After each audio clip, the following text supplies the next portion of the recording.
September 21, 2025 बाट आवेदन शुल्कको रूपमा $100,000 लागू गरिएको छ। यो 19 सेप्टेम्बर 2025 मा जारी गरिएको एक घोषणापत्र restriction on entry of certain non immigrant worker.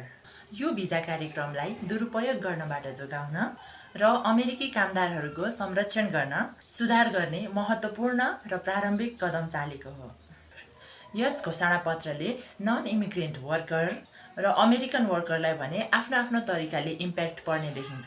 September 21, 2025 बाट आवेदन शुल्कको रूपमा $100,000 लागू गरिएको छ। यो आजको dollar to Nepali rupees कस्टमा convert गर्ने हो भने 1,41,78,000 पर्न जान्छ। यो शुल्क प्रिभियस वा एक्जिस्टिङ भिजा होल्डर र भिजा रिन्युअलको लागि भने अप्लाई हुने छैन। यो पूर्णतया नयाँ आवेदकहरूको लागि मात्र हुनेछ।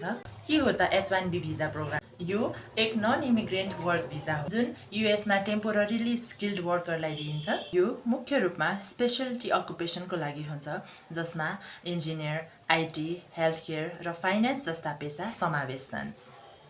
यो भिजा 3 वर्षबाट सुरु भएर 6 वर्षसम्म लम्ब्याउन सकिन्छ। यसमा एलिजिबल हुनको लागि सम्बन्धित फिल्डमा bachelor's degree or higher complete गरेको हुनुपर्छ। साथै युएस इम्प्लोयरले स्पोन्सर गरेको हुनुपर्छ र स्पेशलाइज्ड नलेज र स्किल हुनुपर्छ।